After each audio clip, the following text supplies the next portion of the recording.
ओम नमो भगवते वासुदेवाय। ओम नमो भगवते वासुदेवाय। ओम नमो भगवते वासुदेवाय। श्रीमद् भागवतम तीसरा कैंटो 21वां अध्याय और 20वां श्लोक।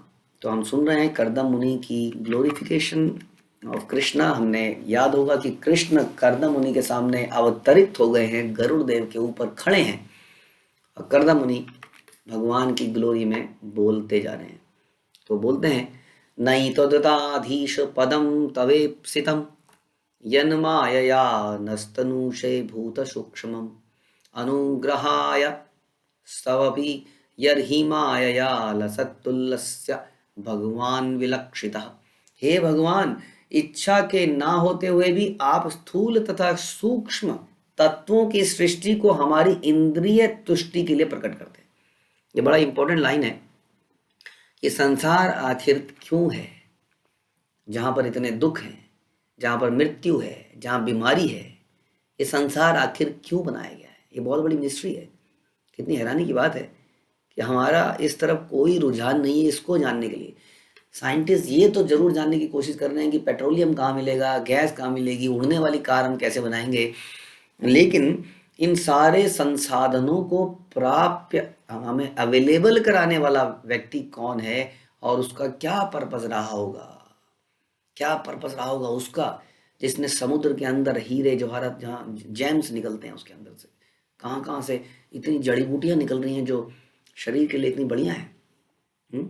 इतने खनिज पदार्थ पृथ्वी के नीचे से निकल रहे हैं। जल अद्भुत चीज है, कैसे निकल रहा है, पृथ्वी के नीचे जल बह रहा है। ग्लेशियर्स के अंदर जल रखा गया है बड़े तरीके से। ऐसा लगता है कि बहुत ही जबरदस्त प्लानर है कोई जिसने संसार को बनाया है। पर्पस क्या है? क्या एक इंटेलिजेंट आदमी को नहीं पूछना चाहिए? जब सेब नीचे गिरा तो न्यूटन ने, हम कहते हैं, हमने सोचा उसने कि ये सेब नीचे ही क्यों गिरा, ऊपर क्यों नहीं गया। तो वो इतना इंटेलिजेंट बन गया। केवल कॉज के बारे में सोचने से आदमी इतना फेमस हो जाता है। जो व्यक्ति ये सोचे कि संसार का कॉज क्या है, क्या कारण है, ये संसार क्यों है, ये तो सोच लिया कि सेब नीचे क्यों गिरा, अब ये भी तो सोचता कि सेब बनाया ही किसने। हाँ, इतना भी और सोच लेते, हाँ, तो तर जाते। हाँ, इसलिए भक्त लोग इसके बारे में सोचते हैं। वो सोचते हैं कि ये क्या है, तो इसलिए बता रहे हैं। यहाँ इसको आंसर है, हे भगवान, इच्छा के ना होते हुए भी आप स्थूल तथा सूक्ष्म तत्वों की सृष्टि को बनाते हैं। यानी कि सृष्टि आपने बनाई, लेकिन आप ऐसे चाहते नहीं थे कि सृष्टि को बनाया जाए, लेकिन आपको बनाना पड़ा। क्यों? हमारी इंद्रिय तुष्टि के लिए, क्योंकि हम चाहते थे आपसे सेपरेट होना, एंजॉय करना चाहते थे। हाँ, यहाँ पे बड़ी रोक टोक है पिताजी के घर में। हाँ, पिताजी घर में नहीं रहूंगा। पूछते हैं रात को कि तू क्यों आया, कहाँ से आया, क्या कर रहा था, जेब दिखा अपनी, जेब में क्या है, मुंह सूंघा, बदबू तो नहीं आ रही है।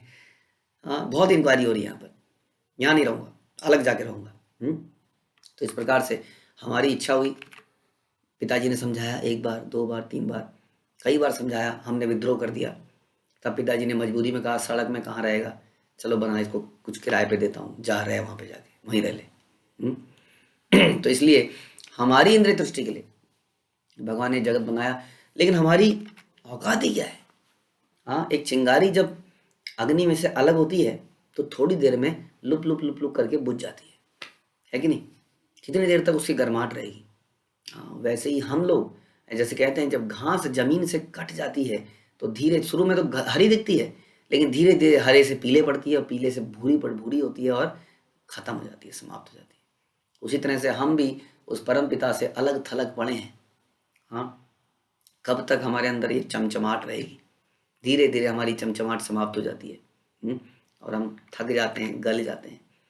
हाँ, आपकी अहेतु की कृपा हमें प्राप्त हो, क्योंकि आप अपने नित्य रूप में तुलसी दल की माला से विभूषित होकर हमारे समक्ष प्रकट हुए हैं। अब ये आपकी कृपा है कि जो आपसे पृथक हुए, जो आपको छोड़ के चले गए, ऐसे घर में भी आप उनको लेने आ रहे हैं। और पिताजी, यू आर ग्रेट, तुसी ग्रेट हो। मैंने तुम्हें गलत बोला, मैं तुमसे गाली देकर निकला, आपने मेरे लिए अरेंजमेंट किया और आप मुझे वापस लेने भी आए हो। कितना बड़ा हृदय है आपका। वो परम पिता आप इस संसार में अवतार लेते हैं हम जैसों को अट्रैक्ट करने के लिए, जो आपको छोड़कर भागे हुए हैं, जो आपका नाम नहीं लेते, उनको भी अपने घर वापस बुलाने के लिए, सुखी करने के लिए आप आते हैं। आप अपने बहुत बढ़िया बढ़िया भक्त इस संसार में भेजते हैं। कितने दयालु हैं आप, ऐसा करदम मुनि बोलते हैं। तो प्रभुपाद भी कह रहे हैं कि इस यहाँ पे क्लियर होता है कि क्यों ये सृष्टि बनाई गई। हमारी जिद के कारण ये सृष्टि बनी। एकदम भगवान का कोई दोष नहीं है, लेकिन हम जैसे लोग यहाँ रहते हैं ना, तो इस अच्छी जगह को करप्ट कर देते हैं, क्योंकि हम करप्ट हैं, हम भोगने आए। तो इसलिए जेल में आप कितनी भी बढ़िया सुविधाएं कर दीजिए, क्योंकि जेल के अंदर रहने वाले लोग करप्ट हैं, इसलिए उस जेल में कभी भी बढ़िया सुविधाएं नहीं रहेंगी। है कि नहीं? क्योंकि वहां पे लूट खसोट का जमाना है। आप देखिए, कोई बहुत बढ़िया बिल्डिंग बना लीजिए जहाँ पे लोगों की आदतें गंदी हैं, जहाँ पे थोड़ी थोड़ी देर में आम थूक, इधर थूक उधर थूक, सारी दीवारें लाल। अभी अभी एशियन पेंट कराया था, क्या बढ़िया चमक रही थी, अब सारी दीवार लाल हो गई। हाँ, देख सकते हैं आप, बढ़िया बढ़िया दीवारें लाल पड़ी हैं। कुछ भी बढ़िया फैसिलिटी बना लीजिए, जब लोग ही करप्ट हैं। उसी तरह से सृष्टि में आप, भगवान ने जितना भी अच्छा इस सृष्टि को बनाया, ये सुंदर लगती थी सतयुग में, लेकिन धीरे धीरे मिस यूटिलाइजेशन से, एक्सप्लॉयटेशन से अब इसकी ये हाल हो गई है। तो ये हमारा ही एक्चुअली में, हम ही इसके जिम्मेदार हैं। हाँ, यहाँ बता रहे हैं कि संसार में पद पद पर संकट है, ये भक्तों के रहने के लिए जगह नहीं है वास्तव में। हाँ, ये संसार केवल हमें इस प्रकार से इस्तेमाल में लाना चाहिए कि जैसे हम गंगा जी में जाते हैं और गंगा जी का जल अंजलि में लेके गंगा जी को ही अर्पित कर देते हैं, उसी तरह से इस संसार की वस्तुएं हम इस्तेमाल करें और इन्हीं वस्तुओं को भगवान को अर्पित करें और शुद्ध हो जाएं। भगवान की ही है वैसे ही। इसमें हम एग्जाम्पल सुनते हैं, जैसे कई बार आदमी का दही खाने से तबीयत खराब हो जाती है, लेकिन कई बार उसी दही खाने से उसकी तबीयत ठीक भी होती है। इसी प्रकार ये संसार की वस्तुएं हमें करप्ट कर देती हैं, क्योंकि इसको हम भोगना चाहते हैं, लेकिन इन वस्तुओं को जब हम भगवान को अर्पित करते हैं तो यही वस्तुएं हमें पवित्र कर देती हैं। तो ये इसका पर्पस है, इस संसार को बनाने का और इस संसार में आने का। तम त्वा अनुभूत्या उपरत क्रियार्थम स्वमायया वर्तित लोकतंत्रम नमामि अभीक्षणम नमनीय पाद सरोजम अल्पीयसी काम वर्षम। मैं आपके चरण कमलों में निरंतर सादर नमस्कार करता हूं, जिनकी शरण ग्रहण करना श्रेयस्कर है। It is the best thing. किसी ना किसी के चरण का तो हम सहारा ले रहे हैं। ऑफिस में कोई बहुत ही इन्फ्लुएंशियल मैनेजर, डायरेक्टर होता है, तो हम उसके गुड बुक्स में रहना चाहते हैं, ताकि हमें कुछ प्राप्त हो जाए। परिवार में भी दादी माँ के पास बहुत बड़ी ज्वेलरी है, बहुत बड़ा विल है, बहुत पैसा है, उनकी बढ़िया बन जाता हूँ, कुछ आगे मिलेगा। किसी ना किसी की शरण में हम जाते ही हैं, संसार में कहीं ना कहीं शरण लेते हैं, लेकिन सबसे श्रेयस्कर है कि हम भगवान की शरण लें, क्योंकि आप अकिंचनों पर समस्त आशीर्वादों की वृष्टि करने वाले हैं। अकिंचन किसको कहते हैं? अकिंचन उसको कहते हैं जो व्यक्ति अपना कुछ भी नहीं मानता है, अकिंचन है, उसके पास कुछ भी नहीं है। ऐसा व्यक्ति कोई नहीं है जो आपके, इसके पास कुछ ना हो, क्योंकि उसके पास ये अरबों खरबों का शरीर तो है ही। जो इस शरीर को अपना न माने, इस संपत्ति को अपना न माने और हर वस्तु को भगवान का माने और उसी के लिए इसको इस्तेमाल करे, उसको अकिंचन कहते हैं। उस पर आप आशीर्वादों की वृष्टि करने वाले हैं, बारिश कर देते हैं आशीर्वादों की। अपने प्रेम की वर्षा करते हैं। आपने इन भौतिक लोगों को अपनी ही शक्ति से विस्तार किया है, जिससे समस्त जीवात्माएं आपकी अनुभूति के द्वारा सकाम कर्मों से विरक्ति प्राप्त करें। एक और एग्जाम्पल दे रहे हैं कि संसार क्यों बनाया गया है।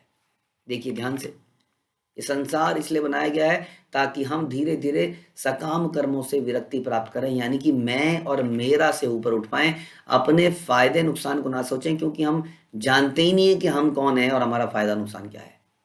हम इस शरीर से, इस शरीर के साथ एक नाम जुड़ा है, उस नाम को लेके घूमते रहते हैं। मेरा आई कार्ड, मेरा पासपोर्ट, मेरा लाइसेंस, मेरा आधार कार्ड मेरा, जबकि ना तो ये मेरा आधार कार्ड है ना मेरा लाइसेंस है, क्योंकि मैं तो अगले जन्म में नाम बदलने वाला हूँ, शक्ल बदलने वाला हूँ, रूप बदलने वाला हूँ। फिर ये आधार कार्ड काम आएगा क्या? फिर से बनाना पड़ेगा। तो इस वजह से, इस मिस आइडेंटिफिकेशन के कारण हम सारा काम यहाँ पर करे जा रहे हैं। वास्तव में तो संसार की क्रिएशन हुई ताकि हम इस सकाम कर्मों से विरक्ति प्राप्त हो। जो मैं और मेरा के चक्कर में पड़े हैं, इससे हम विरक्ति प्राप्त करें। और उसके बाद ऋषि बोलते हैं, ऋषि मतलब कर्दम मुनि बोलते हैं, इत्यवलक्यलीकम प्रणुतो अब नाभ अब्जनाभ तम आब भाषे वचसा अमृतेन सुपर्ण पक्ष उपरि रोचमानः प्रियस्मित उदीक्षण विभ्रमत भ्रू। मैत्री ने कहा, अच्छा मैत्री ऋषि कह रहे हैं, इन शब्दों से प्रशंसित होने पर गरुड़ के कंधों पर अत्यंत मनोहरी रूप से दैदीप्यमान भगवान विष्णु ने अमृत के समान मधुर शब्दों में उत्तर दिया। उनकी मोहें ऋषि की ओर स्नेहपूर्ण हंसी से देखने के कारण चंचल हो रही थी। हाँ, ऐसा होता ना, बड़ी इमोशनल हो रही थी आंखें ऐसे ऐसे करके, वो देख रहे हैं भगवान, इमोशनल हो गए उसको देख के, क्योंकि उसने 10,000 सालों तक भगवान का ध्यान किया है, अपनी सब कुछ चीज़ों को त्याग कर केवल मात्र रैप्ट अटेंशन में बैठा है। हाँ, और भगवान का ध्यान किया है। भगवान को ही रुला देने वाले कर्दम मुनि को देखकर भगवान की आंखें ममता में ऐसे ऐसे ऐसे उठ रही हैं और ध्यान से देख रहे हैं कर्दम मुनि को। और उनके शब्द कैसे हैं भगवान के? अमृत के समान मधुर शब्द। भगवान के मुख से जब शब्द निकलते हैं तो कानों के थ्रू हृदय में पहुंचते हैं। ऑब्वियसली इस संसार में भी कई लोग इतना मधुर बोलते हैं कि एकदम दिल में जाता है। जब भगवान बोलेंगे तो उनकी कैसी बोली होगी हम सोच सकते हैं। दिव्य, भगवान ऐसे कहते हैं कि जब भगवान बोलते हैं तो एक दिव्य वाणी आती है। वो संसार की ध्वनि नहीं होती है, संसार के परे की ध्वनि होती है। उसी तरह से हरे कृष्ण महामंत्र जो है वो संसार की इस नॉर्मल ध्वनि नहीं, उसको हम दिव्य ध्वनि बोलते हैं। और भगवान क्या बोलते हैं? श्री भगवान उवाच विदित्वा तव चैत्यम मैं पुरा एव समोयुता तत यतर्थम आत्मनियमे त्वया एव अहम समर्चितः। भगवान ने कहा, जिसके लिए तुमने आत्मा संयम आदि के द्वारा मेरी आराधना की है, तुम्हारे मन के उस भाव को पहले ही जानकर मैंने उसकी व्यवस्था कर दी है। भगवान इतने दयालु हैं, जैसे मैंने बताया कि हम घर छोड़कर भाग गए हैं, भगवान ने दूसरा घर की व्यवस्था करी, या पिताजी ने दूसरे घर की व्यवस्था करी, वहां पर राशन पानी पहुंचाया, उस घर के बार बार चक्कर काटते रहते हैं, कोई मेरे बच्चे को कोई तकलीफ तो नहीं है, वहीं पर आते रहते हैं, बैठते रहते हैं। उसी तरह से भगवान हमारे साथ में चलते हैं।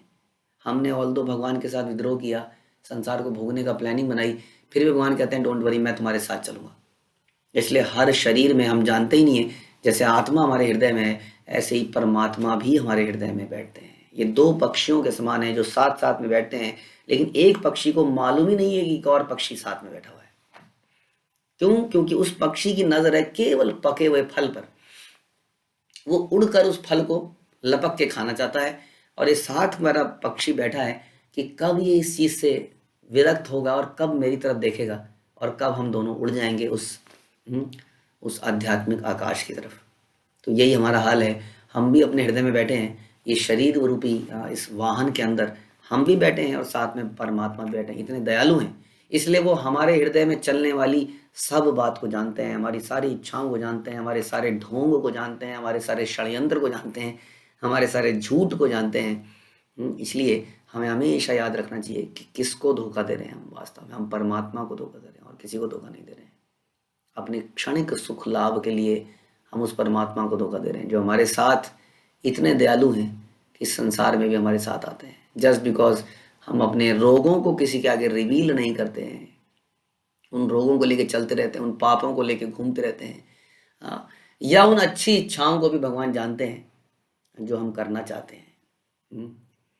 इसलिए भगवान कर्दम मुनि की उस दिव्य इच्छा को जानते थे जो अपने गुरु की प्रसन्नता के लिए उन्होंने रखी थी अपने हृदय में।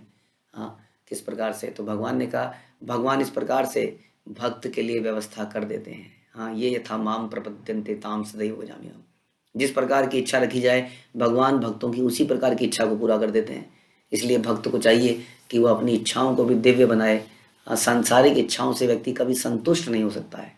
इसलिए इच्छाएं कैसी होनी चाहिए? इच्छाएं होनी चाहिए आध्यात्मिक। आध्यात्मिक इच्छा किसको कहते हैं? जब भगवान गुरु वैष्णव की प्रसन्नता के लिए हम कुछ इच्छा करते हैं तो वही इच्छा आध्यात्मिक है। और ऐसी ही इच्छा कर्दम मुनि की थी, तो इसलिए भगवान कहते हैं मैंने तुम्हारी उस इच्छा के लिए ऑलरेडी व्यवस्था कर दी है। और आप जानते हैं वो इच्छा क्या है? कि मेरे ही स्वभाव वाली एक कन्या मुझे प्राप्त हो, जिससे मैं अपने गुरु, अपने पिता ब्रह्मा जी की बात को पूरा कर पाऊँ। तो आगे क्या होता है इसको हम सुनेंगे अगले प्रवचन में। हरे कृष्णा। श्रील प्रभुपाद की जय। ग्रंथराज श्रीमद् भागवतम की